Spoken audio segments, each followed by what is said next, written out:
Good evening and thanks for joining us for this special digital edition of 23 ABC News at 7. I'm Jessica Harrington. Tonight's top stories. Night 2 of the Republican National Convention has begun. More on who will take the stage tonight.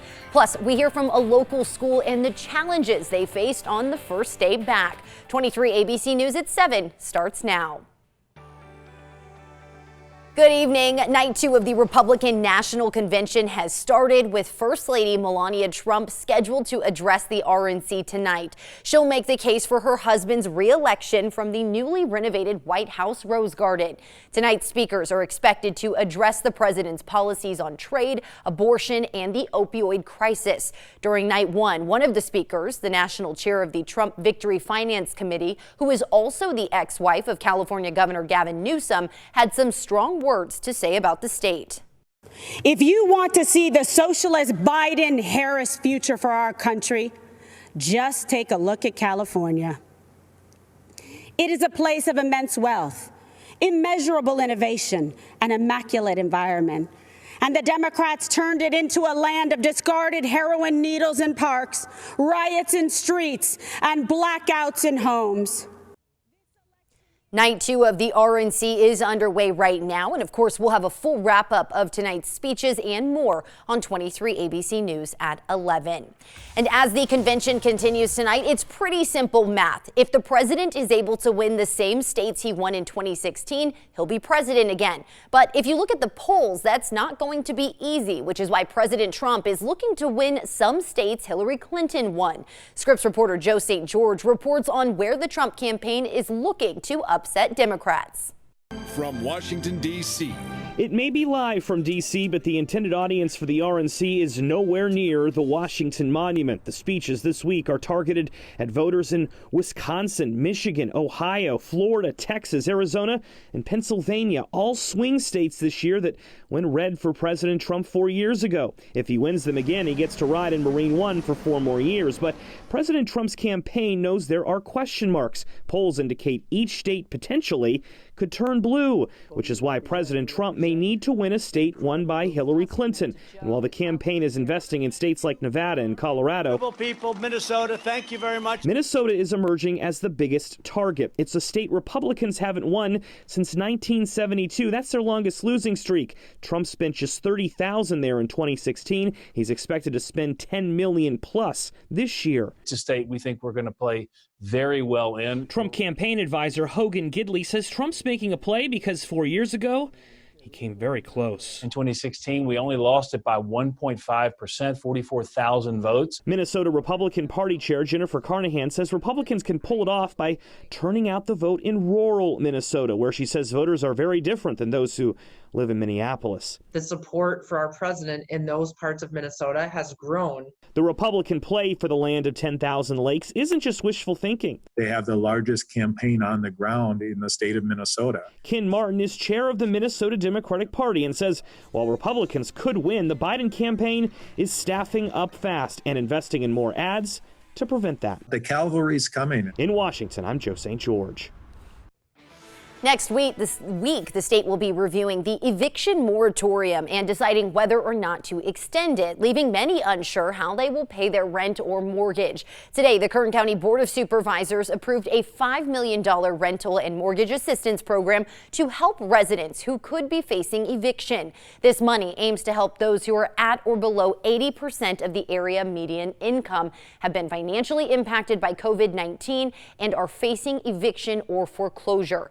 Up to $5,000 can be granted per family. According to Supervisor Leticia Perez's office, there's no set date on when the funds will be distributed or applications will be available. CAPK and the Housing Authority of Kern County are still creating the process, and money granted to families will be on a first-come, first-served basis.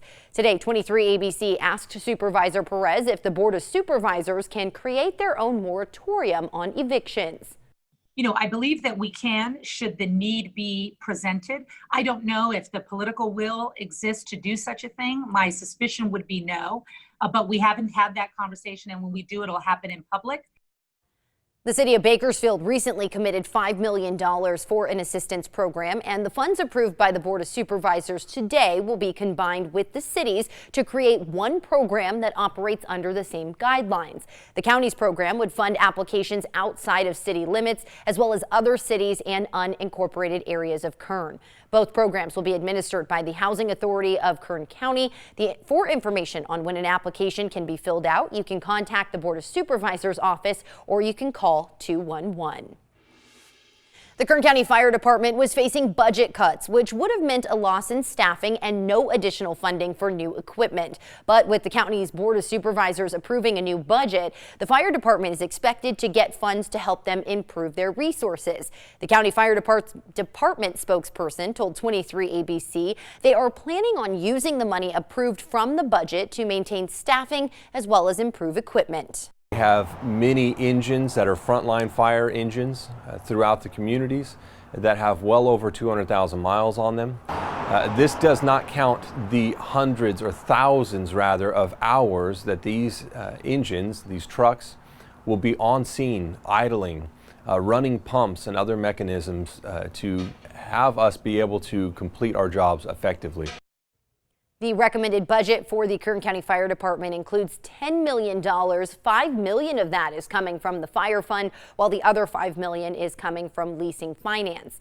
Now, the county administrative office also says this budget will help avoid any service level impacts for the time being, but it's only a temporary fix, and the fire department will most likely need more funding in the future. Meanwhile, authorities say there are some hopeful signs in the fight against some of the California wildfires. According to CAL FIRE, the CZU Lightning Complex fire has burned nearly 80,000 acres and is 17% contained. 25,000 structures are threatened and over 300 structures have been destroyed. Officials say calm weather helped crews make headway. On Monday, forecasters lifted a warning about dry lightning and strong winds that could have sparked more fires. The weather's really cooperated with us. We're steadily getting a trickle of resources in. As soon as we're getting those resources, we're putting them to work, putting them into our plan to achieve our strategy and tactics for this incident. Again, that's for the CZU Lightning Complex fire. Now, the Elenu Lightning Complex fire near Napa has burned more than 350,000 acres and is 27% contained. The lake fire to the south of us has burned 35,000 acres and is 65% contained. Taxpayers currently dealing with wildfires in at least 8 California counties will now have one less thing to stress over. The Internal Revenue Service announced it will extend tax deadlines for some individual and business tax returns. The IRS tax relief is available to any person or business in an area that's currently eligible to receive individual assistance from the Federal Emergency Management Agency. People and businesses affected by the wildfires now have until December 15th to file returns and pay any taxes that were originally due on October 15th. For more information and to see a list of which counties impacted by fires currently qualify for the tax relief, head to our website, turn223.com. Let's take a live look outside at downtown Bakersfield at this hour. You can see the sun is slowly setting. You can definitely still see there's some haze in the air here that we're still dealing with. 23 ABC's meteorologist Brandon Michaels joining us now with a look at our forecast and, of course, our air quality. Hey, Brandon. Yeah, hey Jess, we are expecting to see some of that haze clear out. Got a little bit of a north wind right now, more to the north and west, so it's pulled in a tiny bit more here, but through the night most models are still kicking out a lot of that smoke as we get some fresher air flowing in. Right now 96 degrees, so our temperature is starting to fall off a little bit, but still unhealthy for sensitive groups right now. Air quality index 108. We expect that to fall overnight tonight, but eventually we're going to see some more smoke that makes its way back into the forecast here. So 122 for unhealthy for sensitive groups is going to be our air quality for tomorrow. So that's what we're going to be keeping an eye on. Futurecast winds here, it's definitely on the breezy side for this evening, but they're going to die down pretty quickly. We're going to see a kind of a little burst of wind and then calmer winds for tomorrow. And again, that's going to allow some more of that smoke to make its way back into the valley. Temperatures a little bit cooler, 98 for Bakersfield for tomorrow, about 89 at Tehachapi, 99 at Kernville, 105 at Ridgecrest. 7-day forecast doesn't show too much. We've actually, besides a little bit of haze, got not much to worry about here. A little bit of heat as we head toward the weekend. We're looking at temperatures right around the 100-degree mark as we head Friday through Sunday. So it is possible we could get into another heat wave, but not too bad of a heat wave. So not too much to be concerned with in the extended forecast here. Lots and lots of sunshine, no chances for rain, even for our mountain communities. The Kern River Valley, you're looking at mid to upper 90s as we head through the forecast here. Tehachapi peaking at about 90 degrees by Friday, and then mid to upper 80s from there. And we're also looking at mid to upper 80s for Fraser Park. Well, tonight, as Laura approaches, there are states of emergency in Texas and Louisiana, including Houston, the nation's fourth largest city with 7 million living there. Along the coast, they're bracing for a potentially deadly storm surge, but this hurricane is expected to have an impact far inland as well. Time is quickly running out for thousands of families on the Gulf Coast to board up, pack up, and get out. Hurricane Laura, a powerful storm plotting an uncertain course. Coastal areas bracing for up to 13 feet of storm surge and 115-mile-an-hour winds. Any movement in Laura's track could take it right over Houston. The city hard hit by COVID-19, forcing officials to change how they shelter families. Of course, we'll continue to monitor the hurricane and bring you any updates tonight on 23 ABC News at 11. We are learning the surge testing site at the Kern County Fairgrounds has packed up and left. The federal surge testing site that Congressman McCarthy was able to negotiate for us was here for 2 rotations. We were grateful that they were able to extend. They have completed and departed last Friday. They've conducted more than 7,800 tests, which was terrific. This after the site stuck around almost 2 weeks longer than originally planned. The free drive-through testing facility was brought to Bakersfield thanks in part to Congressman Kevin McCarthy. The site was aiming to give 60,000 tests to residents in the first 2 weeks.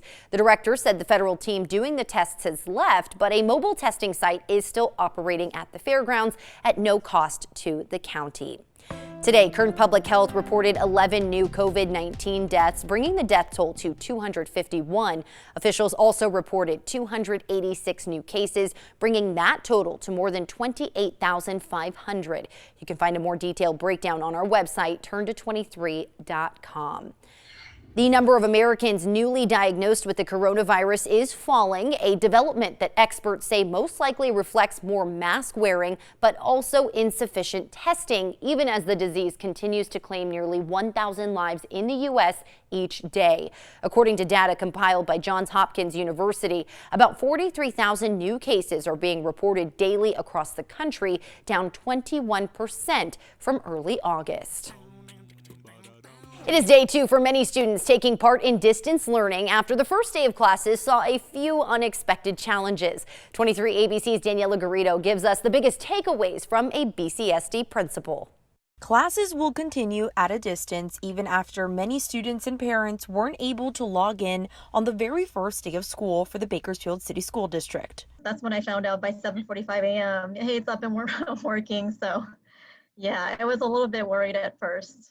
According to the principal of Casaloma Elementary, technology issues were the main reason of absence on the first day of distance learning classes. The parents will actually call or they'll message us on a tool called Parent Square, and so they'll tell us my Wi-Fi isn't working or I need a new charger because a Chromebook charger is just dead. So we'll be able to troubleshoot that and provide and switch out whatever they need as far as the resources or the technology. Aside from Zoom app shutdowns, malfunctioning hotspots, and Chromebooks were some of the other technology issues parents and students encountered. Sometimes the kids would go in and out, and a lot of teachers expressed that concern. So I'm sure our district's going to be working on that. One of the things was we had Verizon hotspots, and so there were some updates even over the weekend, and so I guess that was a small hiccup along the way. The school says they plan to do home visits for students who don't show up and say they were able to resolve about 50 of those students absent on the first day were due to technology issues. We have a team, an awesome team of support staff who was able to go and visit all the families who were not logging in. And if they had any tech issues, we were able to support our families that way too with whatever they needed. If they needed a Wi-Fi hotspot or if they needed to trade out some devices that weren't working and functioning properly, we were able to do that right on the spot. Moving forward, they hope technology barriers can be solved during the first week as they all learn to navigate distance learning. That's the main thing. We want to make sure that there are no barriers along the way, and all of our kids have that smooth day 2 of learning. I'm Daniela Garrido, 23 ABC Connecting You. And happening now, the Bakersfield City School District and California School Employees Association are meeting to vote on approving a return to work agreement. This agreement is regarding return to work for the 2020-2021 school year. It's part of the district's ongoing response to the coronavirus pandemic and reflects the agreements reached in connection with the effects of COVID-19 on the return of students. We'll have more on their decision tonight on 23 ABC News at 11.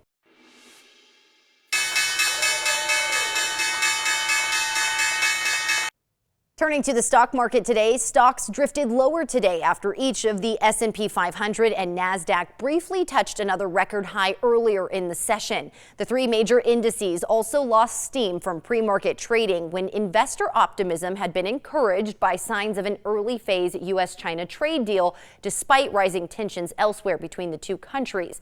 The S&P 500 finished by gaining 12.39 points, a rise of 0.36%. The Dow ended down by nearly 60 points, a 0.21% loss, and NASDAQ finished up by nearly 87 points, a 0.76% gain. Dunkin has teamed up with Harpoon Brewery to create some donut-infused beers. Previously, Harpoon released the Dunkin Coffee Porter. After its success, they decided to try brewing actual Dunkin Donuts into the ale. The results? A trio of new beers just in time for fall. Dunkin Pumpkin Spice Latte Ale, Boston Cream Stout, and Jelly Donut IPA. You can look for them in stores next month. Well, this one needs no introduction. Pumpkin spice lattes are back, and if it seems like it's a little too soon, you are right. Starbucks released all of its fall faves earlier than ever this year. Besides the PSL, the new menu options are a pumpkin cream cold brew or salted caramel mocha or frap. Bakery items too, like pumpkin bread or scone and pumpkin cream cheese muffins, are on the fall menu as well. These items are all available starting today. I'm assuming if you decided to indulge in one of those, you maybe went with the frap today as we take another live look outside. Definitely still a bit hazy and definitely still warm. Meteorologist Brandon Michael is joining us with a final check of our forecast. Hey, Brandon. Hey, Jess, definitely hazy. We do expect some of that haze to clear out overnight and then come back tomorrow. So no permanent end in sight for the haze, but at least our air quality is a little bit better. 101 the high temperature today. That's something that's going to change a little bit for us tomorrow as well. We'll see our temperature fall to about 98 degrees, back to 99 by Thursday, and then we're going to be right in that same range as we head through the forecast. Plenty of sunshine. No chances for rain. Really, it's just going to be pretty typical for this time of year, just a little on the hazy side. And that's going to do it for us on this special digital edition of 23 ABC News at 7. We hope to see you back here tonight for 23 ABC News at 11.